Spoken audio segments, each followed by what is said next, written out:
Hello and a very warm welcome back to the garden. Today's video is diving into some of the experimental permaculture projects that we're doing on this site, namely focused on food forest and food forest inspired systems.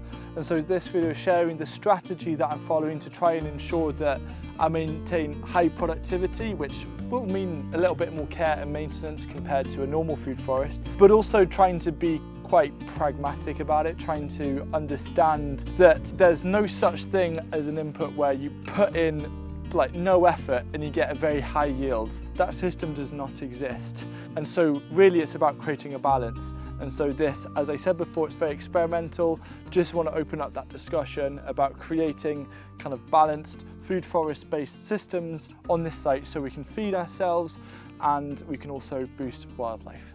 One of the challenges that I feel exists around creating food forests in the UK is that we don't have the light levels or the temperatures of, say, more of a food forest design that was created in a more tropical or a warmer climate. When you look at a food forest layers, often in permaculture, there's 7 different layers. I think here in the UK, just focusing on where you could maybe integrate 2 or 3 layers. So you've got an upper canopy, and then maybe something shrubby, and then maybe a ground layer. And also in the UK, extending the space between, say, the canopy and upper canopy trees to allow bigger pools of light to come down.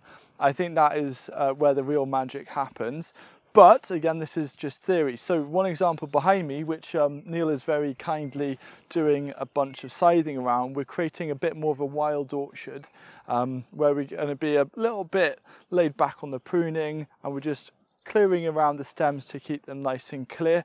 But underneath each one, we're going to create pockets of guilds. So a guild could be something like putting a comfrey down, maybe putting some mint or some strawberries as ground cover. And then we've just got a little kind of circumference around each tree, which is both feeding the tree, it's protecting the soil underneath, and it's great for wildlife. And then we're just going to maintain more of a wildflower meadow in between each one. I think a traditional food forest design, if it's integrated in the UK, should maybe be seen as a forage forest, because I haven't seen where the yields are absolutely amazing, but I think it's more of a forage mentality, which is a really nice way of approaching it. You just go and you just pick what's ready. It's not going to feed a village. If you do want a food system to feed a village, you do need that energy inputs anyway.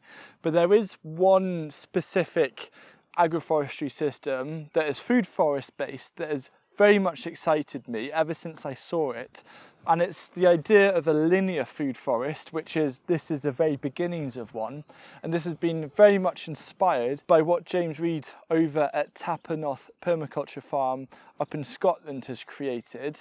He's created a load of beautiful linear food forests between the market garden. And the idea with the linear food forest is that you get full sun coverage. So this is stretching along kind of south, and so you get the sun coverage. You can put things behind that prefer more shady areas. You can put things in the front that prefer more sun. It is more easy to manage. It is more easy to access those areas to harvest. And it's almost like a hedgerow principle, but a hedgerow on steroids, where every single thing that you plant is going to be producing either a lot of food or a lot of fertility. So to chat more bit about linear food forests, I thought I'd just integrate a little section now from a previous video where James is explaining about these linear food forests. So in the market garden we have a few rows of trees, which we refer to as the forest garden tree rows, or linear forest gardens.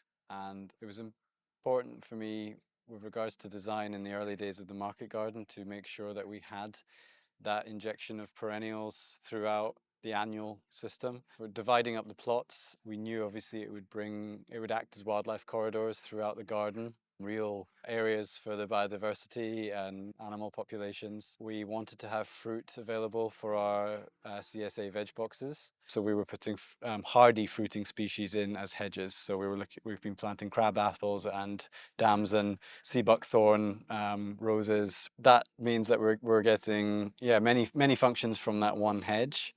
I've been known to be a little bit critical about food forests in the past, and I think it's because there is certainly an over-romanticism, but also an overestimation about the amount of food that can be produced for the minimal amount of effort. And I really think that a linear food forest is a nice bridge between the two, where you can have a more wild, using the food forest principles, established area that's also benefiting nature, but it's much easier to harvest from, it's easier to manage. And I think it's a lot more of a realistic expectation, because if you've just got, say, a section of land and you want to produce a lot of food, well, I definitely say if you're trying to feed yourself, that's got to be quite heavily focused on annuals because of their fast turnaround, high nutrients, being able to grow throughout all of the seasons.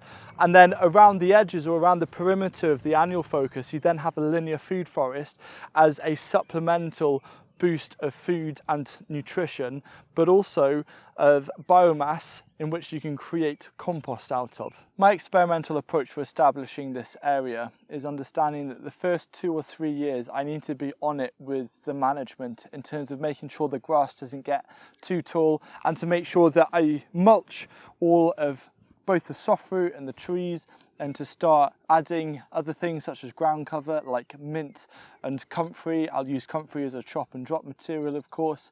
So in terms of fertility, the simple kind of chop and drop of this grass, which I'll come through with a scythe, I'll then mulch around the trees. That's a really nice way to start to build up fertility. And because grass grows so well in this climate, during the establishment phase of this linear food forest, that's going to be the key source of nutrition. And then as it matures, then things like chop and drop of either nitrogen fixers or of things like comfrey or nettles, that'll then kind of replace it, and it will become in a bit more of a state of equilibrium. Just like once you have a developed orchard, you don't need to feed it any nutrition and you still get apples every single year.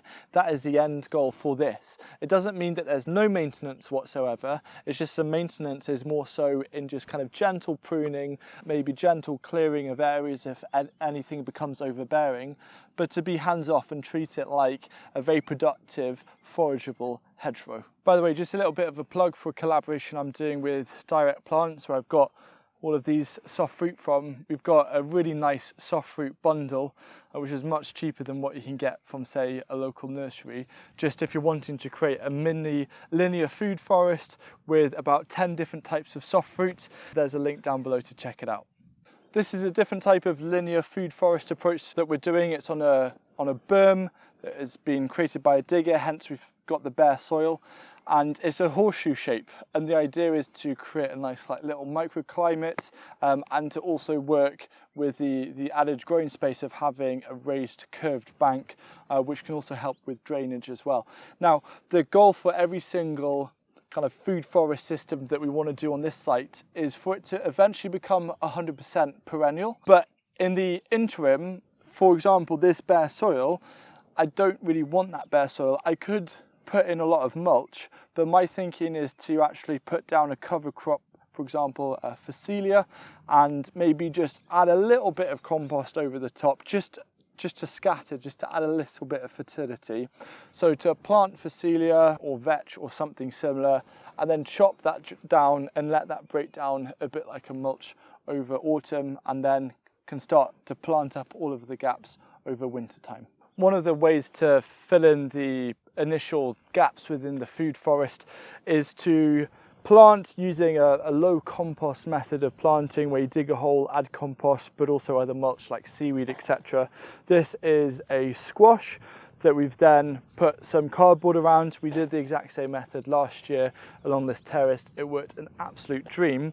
And so this is a nice way. It's going to spread out, it's going to produce food, and then when it comes to autumn time, we can remove it. We can then do another heavy mulch of any kind of material, even if it's just grass clippings, and then kind of late winter, early spring, we can remove that mulch, and it'll be nice clear ground that we can then plant in to help some of the smaller perennials to develop without having to compete with all of the grasses around the place. What if you don't have the space to plant trees and do a food forest? Well, the nice thing is the principles of the different layers, I think, can be applied even if you don't have a tree. Perhaps the tallest thing you have is going to be a shrub.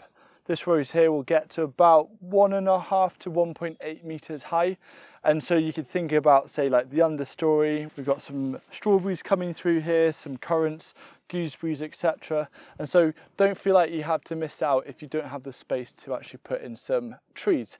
Now, permaculture is a massive inspiration about what I do on this channel. I've now created a playlist which you can watch right here, which is kind of combining all of the different permaculture focused videos into one. So if you're like me and you want to find out more about permaculture, hopefully you'll find those videos interesting.